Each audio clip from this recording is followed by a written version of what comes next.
ঢাকাই সিনেমার জনপ্রিয় চিত্রনায়িকা মাহিয়া মাহি কিছুদিন আগে ব্যক্তিগত কাজে দেশের বাইরে যাওয়ার সময় হযরত শাহজালাল আন্তর্জাতিক বিমানবন্দরে তাকে জিজ্ঞাসাবাদ করা হয়। তাকে আটকে রাখা হয় প্রায় ১.৫ ঘন্টা। সে বিষয়টি এবার ভিডিওর মাধ্যমে সামাজিক যোগাযোগ মাধ্যমে তুলে ধরেছেন এই নায়িকা। গত ৫ই আগস্ট বৈষম্যবিরোধী ছাত্র আন্দোলনের তোপের মুখে সাবেক প্রধানমন্ত্রী শেখ হাসিনা পদত্যাগ করেন। তার দেশ ছাড়ার পর থেকেই হযরত শাহজালাল আন্তর্জাতিক বিমানবন্দরে কড়া নজরদারি বসানো হয়। কয়েকটি স্তরের নিরাপত্তা বেষ্টনী পার করেই কাউকে বিদেশে যেতে হচ্ছে। সেই নিরাপত্তা বেষ্টনীর মুখে পড়েছিলেন চিত্রনায়িকা মাহিয়া মাহি।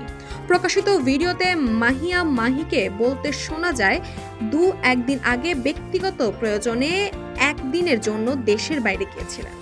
সেখানে একটা কাণ্ড ঘটে গেল। ১ থেকে ১.৫ ঘন্টা হবে আমি জাস্ট বসেছিলাম, কারণ কর্তৃপক্ষ নিশ্চিত হতে চাইছিল আমার বিরুদ্ধে কোনো অভিযোগ আছে কিনা। ডিজিএফআই, এনএসআই সহ বিভিন্ন গোয়েন্দা সংস্থার রিপোর্ট ভালোভাবে চেক করার পরই ফ্লাই করতে পেরেছি। তবে পুরো বিষয়টি ইতিবাচকভাবে দেখেছেন এই নায়িকা। তিনি মনে করেন নিরাপত্তা এমন ব্যবস্থা সবসময়